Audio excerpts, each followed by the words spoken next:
मैं डॉक्टर इरशाद खानम स्वागत करती हूँ आप सभी का आपके अपने यूट्यूब चैनल आइला टॉक्स पर। दोस्तों, आज का हमारा जो विषय है वो भारतीय दंड संहिता की धारा 53A से संबंधित है, जिसके अंतर्गत काला पानी की सज़ा का प्रावधान दिया गया है। ब्रिटिश काल के काले पानी की जो सज़ा है, क्या वो सज़ा वर्तमान में भी मिल रही है लोगों को, या फिर उस सज़ा को निरसित करके कोई और प्रावधान को इसके अंतर्गत जोड़ा गया है? वही सब जानेंगे हम आज के अपने इस वीडियो में। वीडियो को देखने से पहले चैनल को अगर अभी तक आपने सब्सक्राइब नहीं किया है तो आप चैनल को सब्सक्राइब कर लें और लेटेस्ट अपडेट के लिए बेल आइकन को क्लिक कर दें।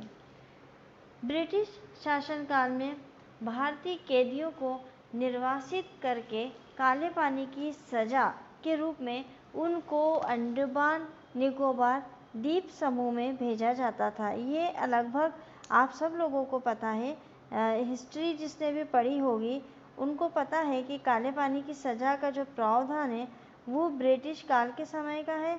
और ब्रिटिश काल के समय में भारतीय कैदियों को अगर निर्वासित करने का यानी कि देश निकाले का अगर आदेश दिया जाता था तो उनको काले पानी की सज़ा पे भेज दिया जाता था।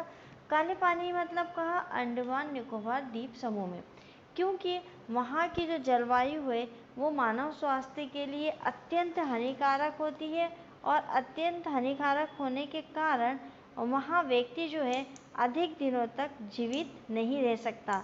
तो यहाँ मृत्युदंड की सज़ा ना देते हुए उन्हें काले पानी की सज़ा दे दी जाती थी, क्योंकि वहाँ पर उनका जीवन जो है वो बहुत ही मुश्किल था और इसलिए इसे काले पानी की सज़ा कहा जाता है। स्वतंत्रता के करीब 87 साल पहले जब हमारा देश आज़ाद हुआ था, उसके 87 ईयर पहले भारतीय दंड संहिता को अंग्रेज़ों ने बनाया था। जैसे कि आप सब जानते हैं कि लॉर्ड मेकाले जो थे उन्होंने भारतीय दंड संहिता के प्रारूप को तैयार किया था। तो अंग्रेज़ों ने 1860 में भारतीय दंड संहिता को बनाया था और वर्तमान में अगर हम बात करें तो वही दंड संहिता जो है वो हमारे यहाँ प्रचलित है। अब प्रश्न ये है कि क्या अंग्रेज़ों द्वारा दी जाने वाली काले पानी की सज़ा का प्रावधान आज भी भारतीय दंड संहिता में मौजूद है?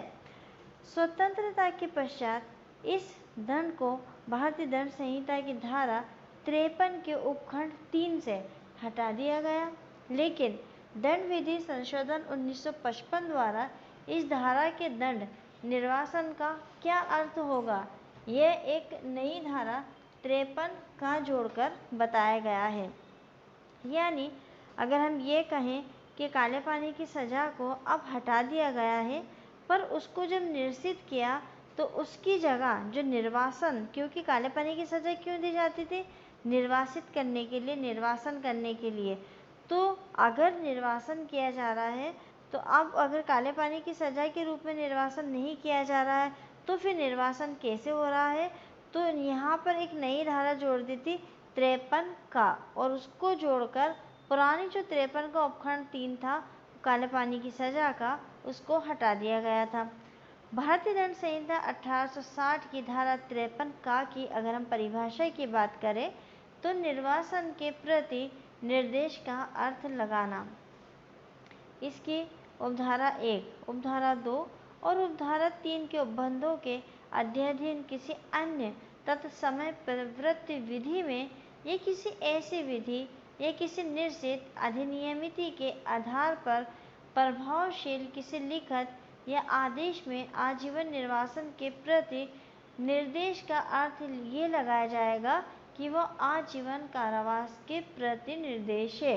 अगर आजीवन निर्वासन शब्द यूज़ किया जाता है तो उसका मतलब होता है आजीवन कारावास, जो कि उसको जेल में बितानी है।